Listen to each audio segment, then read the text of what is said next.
아멘. 감사합니다. 하나님의 말씀은 로마서 16장입니다.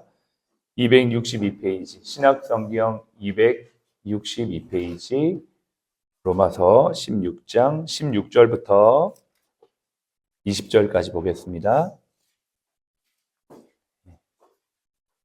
로마서 16장 16절부터 20절 말씀을 우리 같이 읽겠습니다.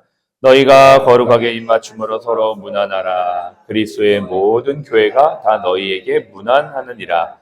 형제들아, 내가 너희를 권하노니 너희가 배운 교훈을 거슬러 분쟁을 일으키거나 거치게 하는 자들을 살피고 그들에게서 떠나라.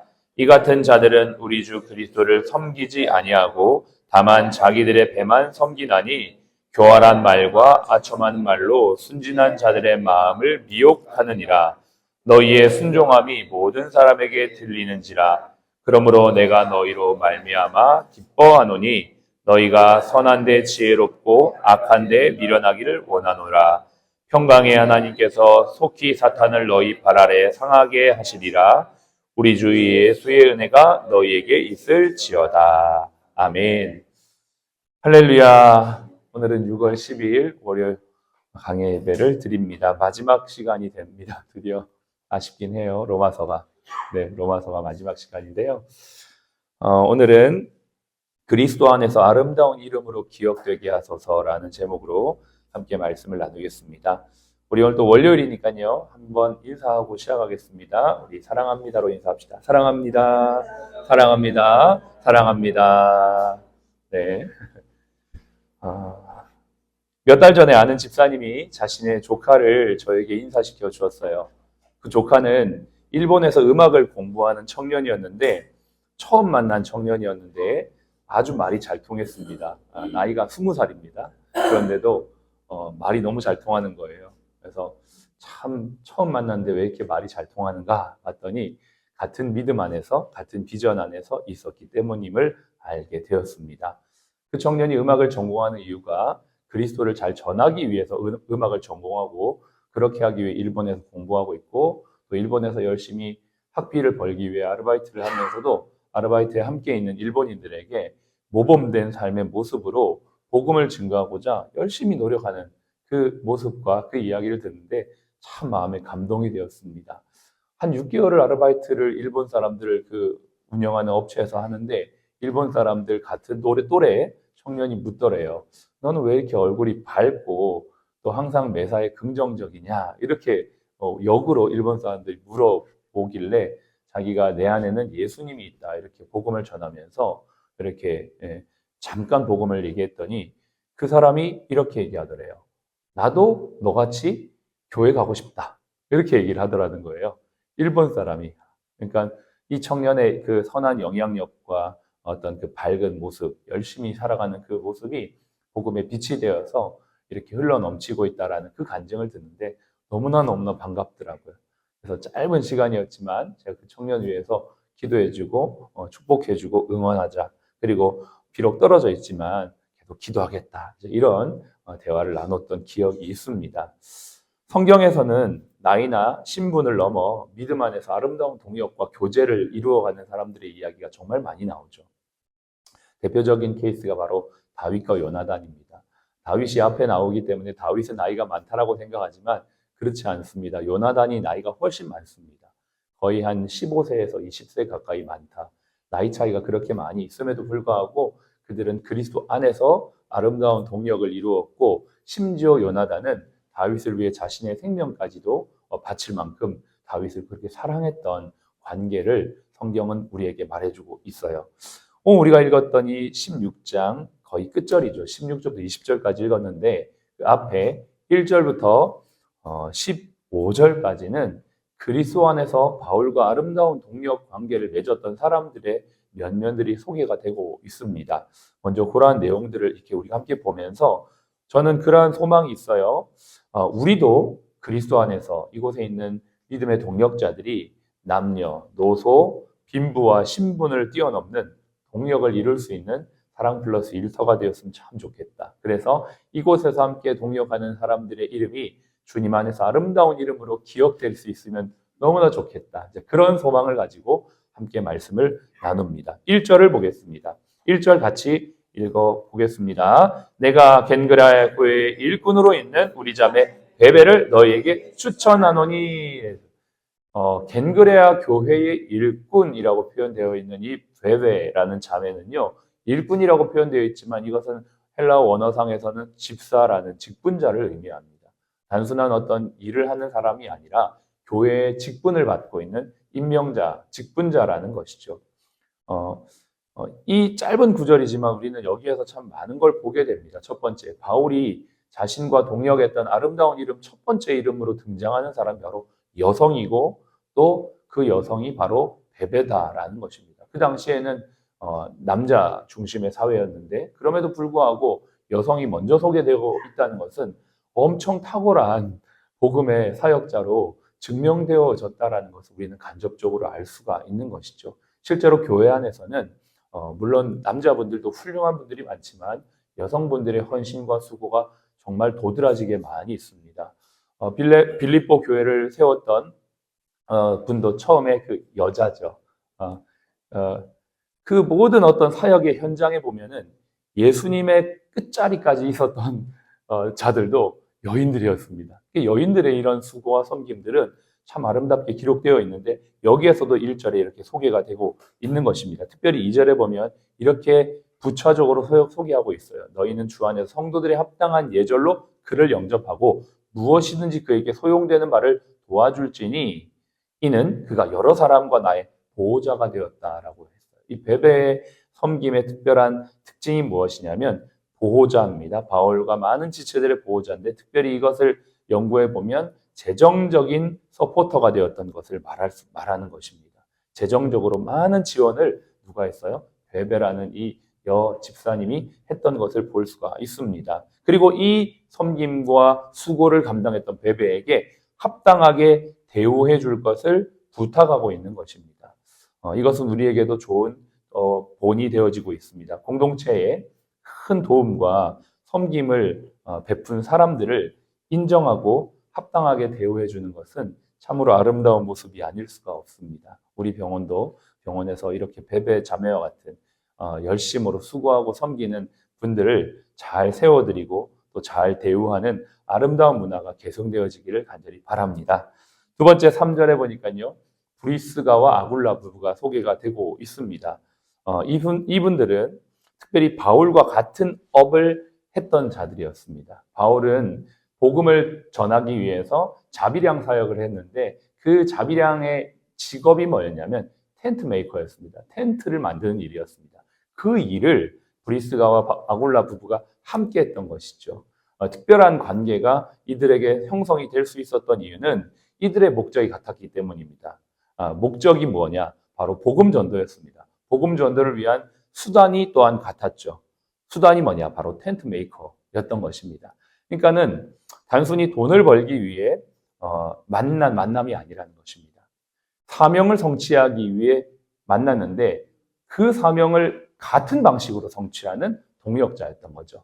이를테면 우리가 병원에서 함께 의료진으로 병원의 환우들을 돌보는 일로 우리가 만났는데 이것을 뛰어넘어 하나님의 나라를 이루기 위해 우리 안에 있는 동력자들도 있다는 겁니다. 어떤 이는 돈을 벌기 위해 일을 하는 사람도 있고 어떤 이는 자신의 캐리어를 쌓기 위해 일을 하는 사람도 있지만 바울과 브리스가 아굴라는 그걸 뛰어넘어서 하나님 나라의 비전을 성취하기 위해 그 일을 함께 했던 것이죠. 그런 관계가 더 친밀한 관계가 될 수 있다는 것을 보여주고 있는 것입니다. 소원하는 것은 우리 직원 선교회의 모든 동역자들이 이러한 비전을 품기를 바랍니다.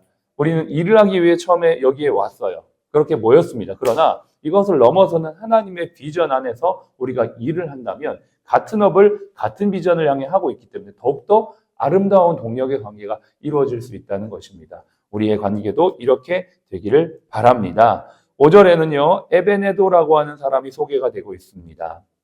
우리 같이 한번 읽어보겠습니다. 5절. 또 저의 집에 있는 교회에도 문안하라. 내가 사랑하는 에베네도에게 문안하라. 그는 아시아에서 그리스도께 처음 맺은 열매니라. 예. 특별히 첫이라는 단어, 첫이라는 기억은 모든 사람들에게는 특별한 기억으로 남습니다. 첫 만남.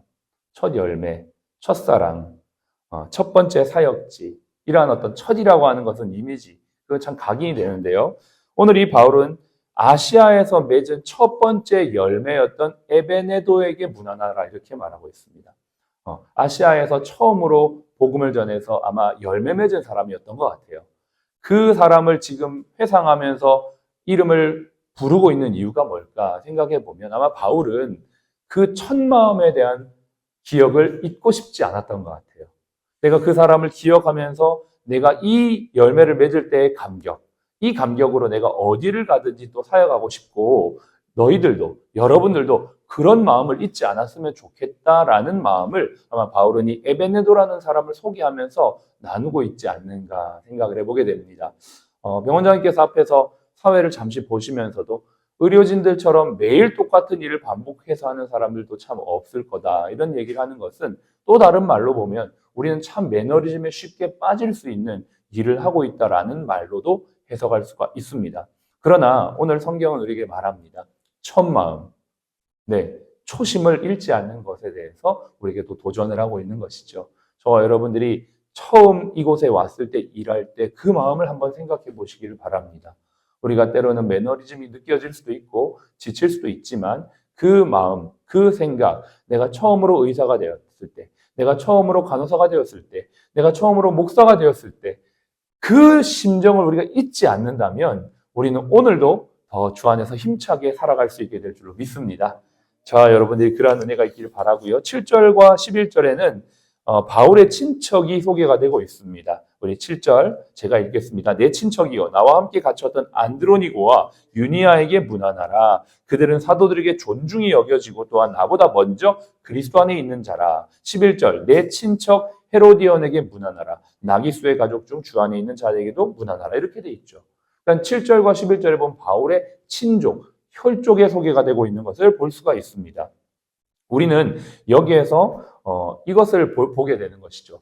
혈족보다 더 큰 개념은 뭐냐면 하나님 나라의 가족입니다. 영적인 가족 공동체라는 의미입니다. 그러니까 혈족도 물론 중요하지만 이거보다 더 큰 것은 하나님 나라 영적 가족 공동체라는 사실입니다. 그래서 때로는 혈연보다도 더 이게 우선이 될 때가 있음을 우리는 알 수가 있는 것이죠. 예수님도 자신의 부모 또 형제 누구냐 이렇게 물으시면서 내 부모와 내 형제 자매는 아버지의 뜻대로 행하는 자다라고 말하면서 혈연 개념을 초월한 하나님 나라의 동역 개념을 말해주고 있는 것을 보게 됩니다. 우리도 이곳에서 때로는 내 혈연, 나와 가까운 사람과 더 인간적으로 편하고 좋을 수는 있지만 그것을 넘어설 수 있는 하나님의 뜻 안에서 우리가 무엇을 결정할 수 있는 지혜와 통찰력이 있기를 바랍니다. 때로는 가까운 사람이라고 해서 그것을 안아주고 보듬어주는 것은 물론 의리가 될 수도 있고 사랑이 될 수도 있지만 그것보다 더 중요한 것이 있어요. 그건 바로 하나님의 뜻이라는 사실입니다. 반대로 우린 또 하나 생각해 볼 수가 있는 게 있습니다. 무조건 혈연이라고 해서 배척하거나 멀리할 필요는 없다라는 것입니다. 더러는 목사님들 중에 예전에 목사님들은 아주 성도님들한테는 전심을 다해서 다 했지만 정작 내 가족, 내 아내, 내 자식들한테는 정말 잘 이렇게 못해주는 어떤 그건 잘못되어진 어떻게 보면 좀 생각과 이념과 관념이 아닌가. 그리고 또 이런 것도 있겠습니다. 목사님이 아버지가 목회를 했는데 그 아들에게 소위 세습이 되어질 때 이건 무조건 반대가 되어진다라는 것도 우리는 잘 생각해 봐야 된다 생각해요. 그것 자체가 나쁜 게 아니라 하나님의 뜻이 어디 있는가. 하나님이 기뻐하시는 것이 어디 있는가. 그리고 그 일을 혈연이라고 해서 그 일을 감당할 수 있는 실력과 믿음이 있다면 얼마든지 주님 안에서는 함께 동력할 수 있다는 이 사실 또한 우리는 기억하면서 복음 안에서 이 혈연도 해석할 수 있는 저와 여러분들이 되어야 될 줄로 믿습니다. 신분과 출신에도 제한이 없습니다. 8절부터 10절에 소개되는 암블리아, 우르바노, 스다구, 아벨레는 로마 시대의 가정에서 흔하게 볼 수 있는 종들의 이름이에요.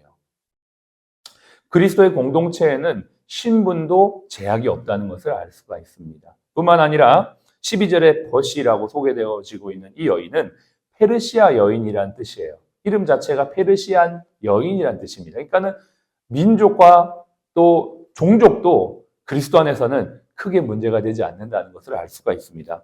이를 통해 우리 병원도 적용해 볼 수 있는 게 있겠죠. 신분과 혈통, 민족과 뭐 이런 제약이 없이 간호사나 의사나 조무사나 간병사나 국제진료팀이나 또 타 부서나 NGO나 법인이나 또 심지어 환우들까지도 그리스도 예수 안에서는 하나님의 나라 안에서 함께 동력할 수 있는 귀한 동력자가 될 수 있다는 사실을 성경은 우리에게 알려주고 있는 것입니다. 이게 바로 그리스도의 복음의 위대성입니다. 그리스도는 만물을 회복시키고 만물을 통일하셨기 때문에 그리스도 안에서는 남녀노소, 빈부격차, 혈통, 민족은 더 이상 차별과 차이의 요인이 될 수 없습니다. 우리가 이것을 기억하면서 오늘도 이 한 주도 주님 안에서 함께 그리스도의 뜻을 이루어가는 아름답고 복된 우리 공동체가 되시길 주의 이름으로 축복합니다. 기도하겠습니다. 하나님 감사합니다. 선한 데는 지혜롭고 악한 데는 미련한 저희들이 되기를 원합니다. 그리스도 예수 안에서 오늘도 부르심을 받은 부르심에 합당하게 행하는 저희 모든 병원 가족들, 환우들 될 수 있도록 도와주시옵소서. 그래서 주님의 뜻을 이루어가는 이 하루, 이 한 주가 되도록 축복하여 주옵소서.